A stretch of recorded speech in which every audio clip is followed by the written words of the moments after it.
Sergeant Tate, Sergeant Tate, we got contact left, 200 meters, is all I could hear during the controlled firefight from my platoon sergeant, Sergeant First Class Rodriguez, who was also a member of Special Forces for a number of years. My eyes were wide open, kind of like when you're first getting your whiff of coffee in the morning. My boring days had just turned into a full day of adventure in the village of Chani, Logar Province, Afghanistan.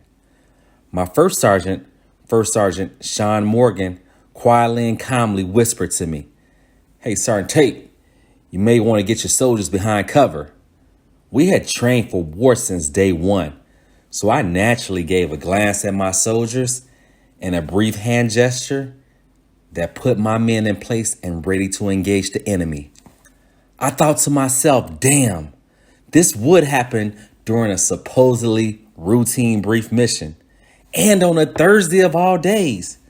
Before we dive into that mission, let's just go back and talk about why am I here today on this beautiful Thursday. I remember telling my dear friend McAllister, "Hey man, I'm doing it. I'm leaving soon." McAllister just laughed and said, I told you. Once you sign that contract, they'll have you on that silver jet faster than you can say blueberry pancakes." In 2011, I arrived in Atlanta, Georgia airport. From Atlanta, Georgia to Fort Benning, Georgia, we were bused by military liaisons, and they really did not say anything to us. We were en route to 30th Adjutant General Battalion, also known as 30th AG, or to us recruits as our first shark attack. I could not believe I was headed to United States Army infantry training in Fort Benning, Georgia. I was nostalgic. I had seen enough military movies to know what happened next. 30th AG is one of the 5 active reception battalions in the United States Army, and is only location that receives and trains male-only personnel for basic training and one-stop unit training. I was getting nervous each and every mile. I had already begun to miss my family and my dearest friends. I had kept this secret for so long. My heart was free as a bird soaring in the sky. I opened love letters from beautiful women around the world who had heard the rumor that I had enlisted into the United States Army. No one knew why or what reason I decided to go, but that was the most invigorating feeling of all, especially as a free-spirited person as I was. There is no one to criticize you, ask you why, or give their opinions about anything. As my cell phone clung to battery life, I simply powered it off and officially cut myself off to the outside world. The last 50 miles I read lipstick and perfume skewed letters through whatever glimpse of light I received through forest preserve areas. And I squinted as the lumen from the moon gave me a little to no light. My heart was full, my eyes were clear, and I was prepared to embark on this journey. 30th AG Shark Attack was very controlled. Drill sergeants gave you very clear instructions, followed by move. We were finally here. I slowly muttered, "Let the party begin." I thought I was a modern day badass, honestly. I had a hell of a resume to back it up as well. I was just a kid from Inglewood, Chicago, who earned an athletic scholarship to play Division I-A football and later signed with NFL team Carolina Panthers. I knew in my heart that I had faced some of the toughest training in my life, and that nothing could break me. Suddenly, I could hear a drill sergeant abruptly and sternly saying, "What are you waiting for? Some of us are not like the others." At the time, I had no clue what he was talking about, but I would soon find out. All the candidates were finally off the buses and into formation. I could hear sniffles around me from young men. I looked slightly to the left and the right, using my peripheral to go unnoticed by the drill sergeants. I could not believe the terror in some of these young men's eyes. I must admit, it was different being yelled at, but it was no different than playing football or basketball for a passionate coach. We gathered in the auditorium for one last amnesty drop. After amnesty drop, we completed final physicals for vision and hearing. Lastly, we received our Army combat uniforms and gear from Central Issue Facility, or CIF. I was hungry as hell and sleepy by this time, but we still did not have a barracks issued to us. We had literally been on the go for 14 hours since Atlanta, Georgia. Finally, after dinner chow, a drill sergeant started to form us up according to last name. The drill sergeant gave us 1 minute to find a rack, or as we call it, a bed. Once we found a rack, he ran through all the daily details of keeping this Bay Area clean. Our new Bay Area was called Hanging Tough. Every Bay Area had a nickname. The drill sergeant's last word before leaving out was, "Don't fucking forget to establish fire guard." So I had no clue, but I kind of did because I seen enough military movies and remembered there was always someone up patrolling the barracks. Fire guard patrols the housing quarters, watch for fires, and make sure recruits are in bed. Fire guard is the worst duty of all if you are sleepy. Usually after each shift, the recruit is responsible for waking up the next person for the next shift. It is always a pain in the ass to create this fire guard list. One soldier might feel obligated to a certain time because he used to his mommy tucking him in and baking him cookies before bed. There are literally complaints about fire guard every single night. The next morning was not so bad, except for the 0400 wake up. In the morning, most of the time you are making sure barracks are extremely clean and your racks have hospital corners. Complete perfection, not a wrinkle in your rack. I could not wait for breakfast chow. The morning snake formation to the cafeteria was such a Debbie Downer. You literally had to wait for hours in formation to eat chow, moving with precision of left faces and right faces and about faces. These kids were not morning people.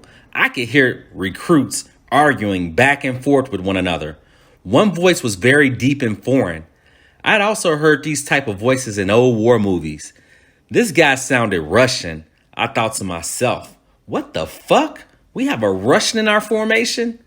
I guess these guys were arguing about who was chatting the loudest behind Private Petrovich. I found out later that Private Petrovich was already a veteran and served in the Serbian army. Petrovich and I later became really great friends and even served at the same duty station together. We would often drink vodkas from all over the world. After the standoff, Petrovich finally ignored the young recruits. I had finally made it in the chow hall, and I was hungry. Later that day, drill sergeants started asking us specific questions about our future military occupations. They wanted to know whether anyone wanted to leave for infantry training in the morning. I stood at parade rest and said, "Drill Sergeant, Specialist Tate will love to lead tomorrow morning." One of the drill sergeants had a clown facial expression and said, "You know what? I like this soldier."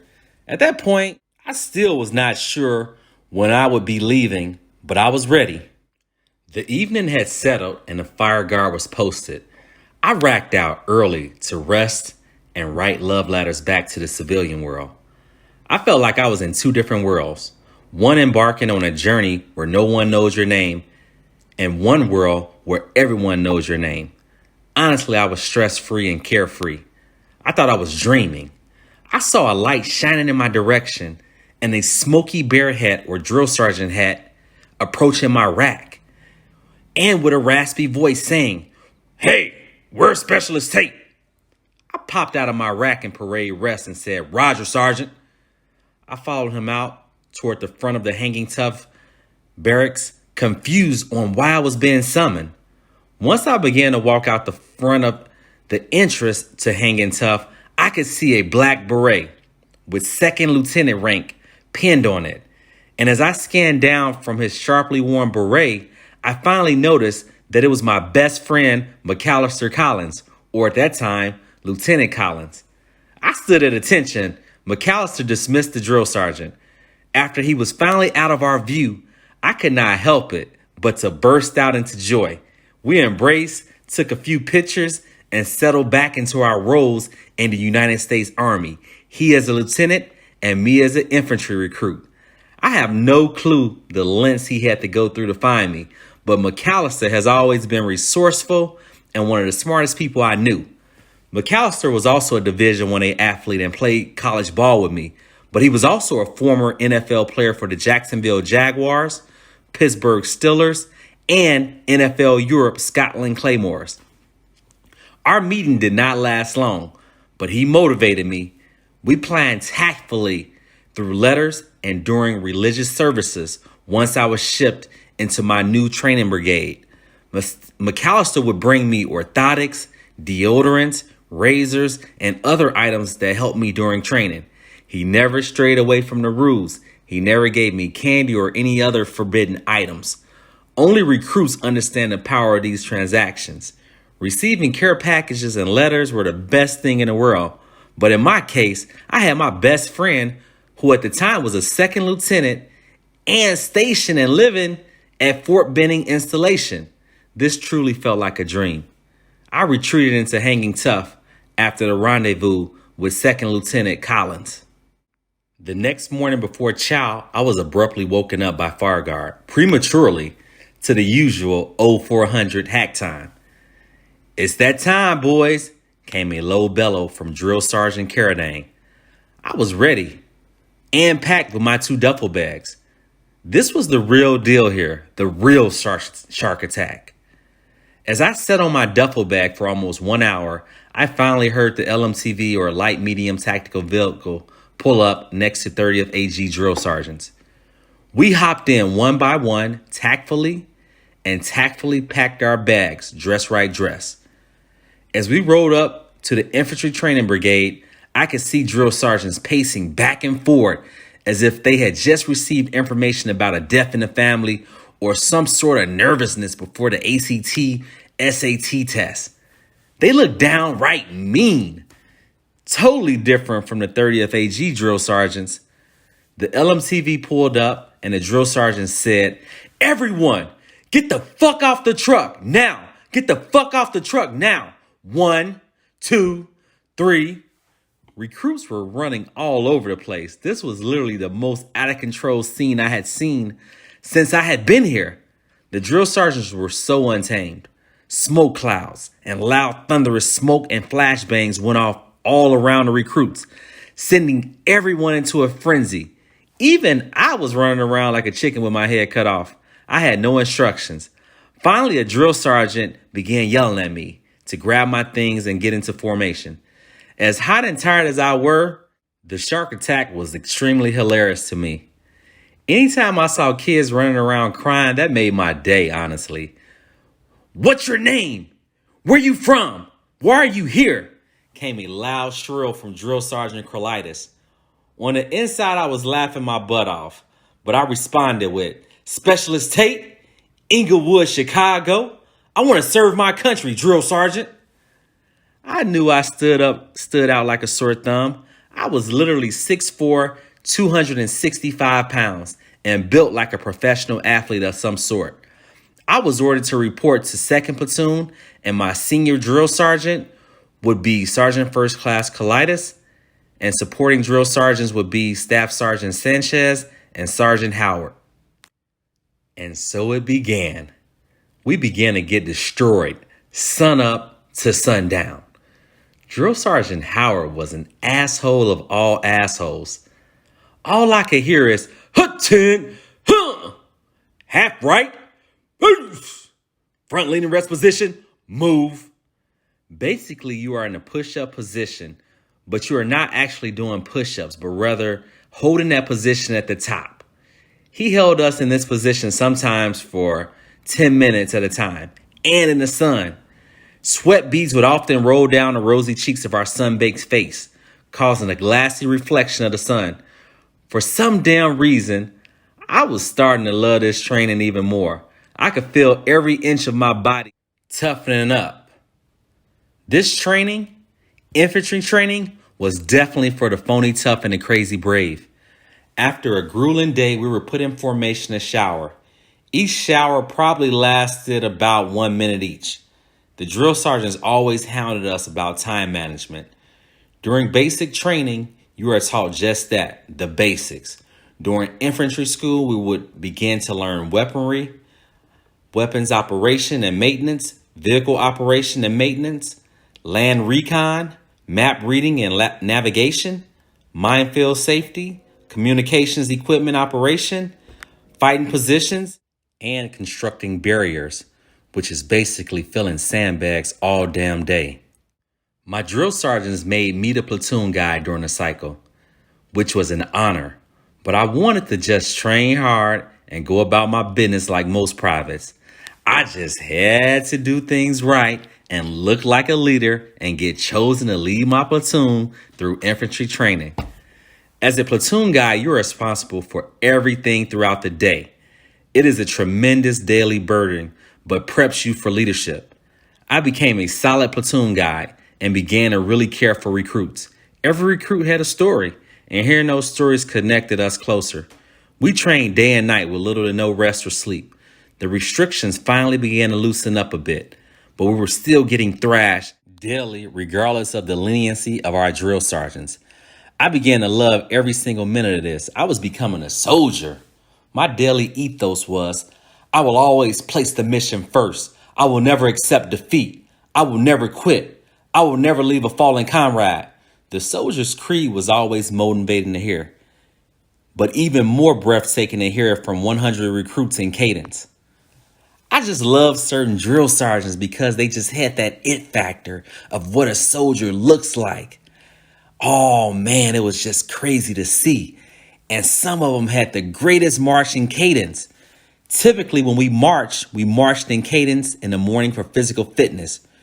Drill Sergeant Parsons Bay, 3rd Platoon, Senior Drill Sergeant would march the Wolfpack Alpha Company over to the physical fitness area. His melodic and southern voice had a way of soothing your heart and motivating you for the day. I absolutely loved it.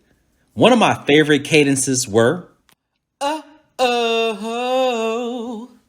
I gotta leave, I gotta go.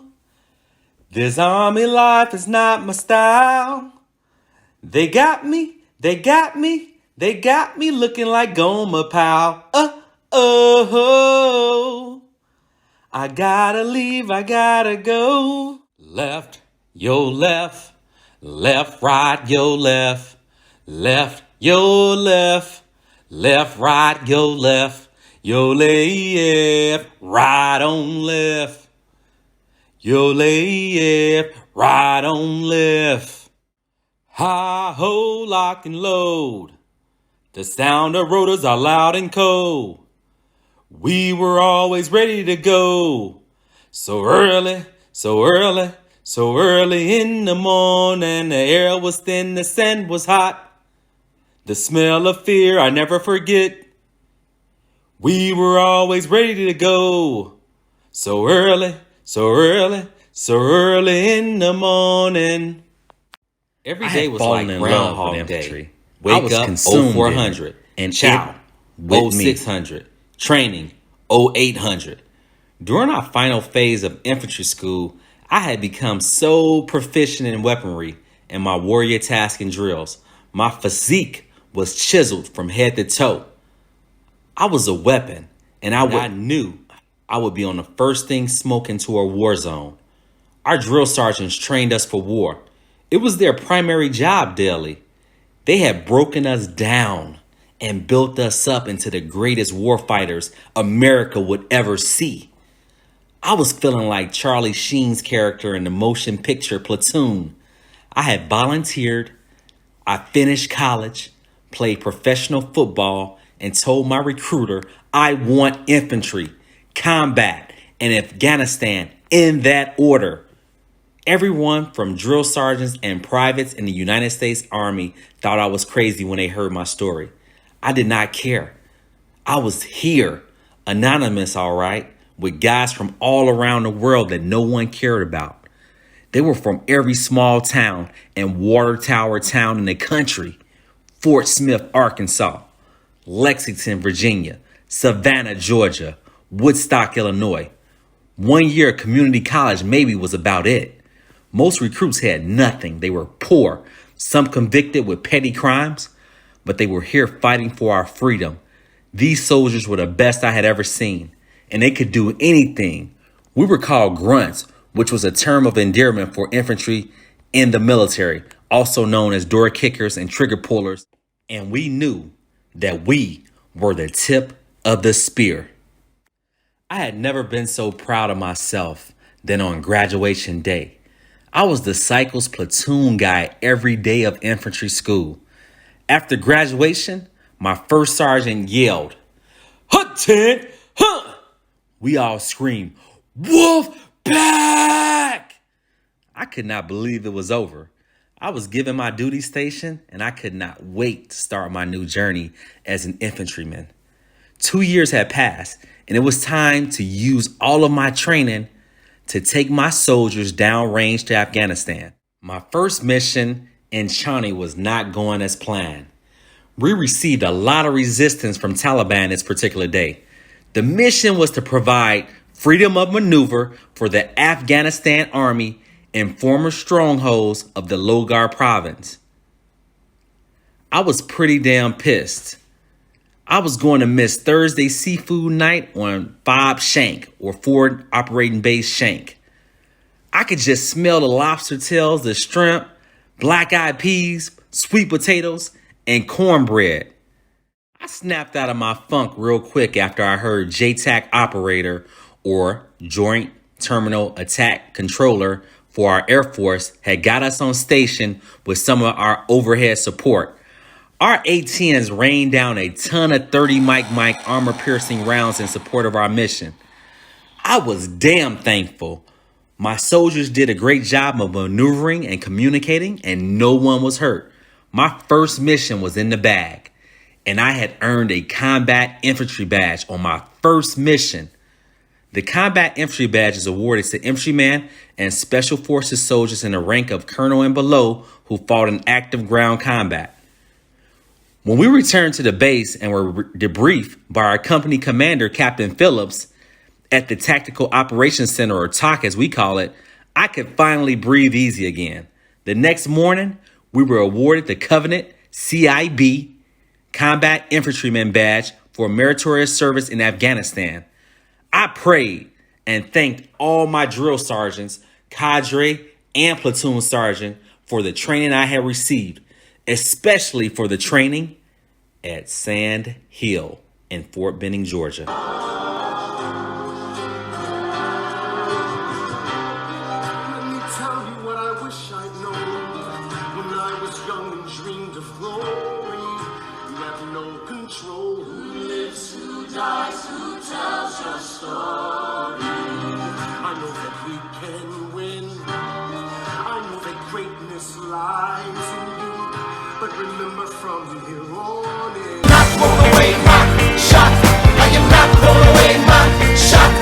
I'm just like my country, I'm young, scrappy, and hungry, and I'm not throwing away my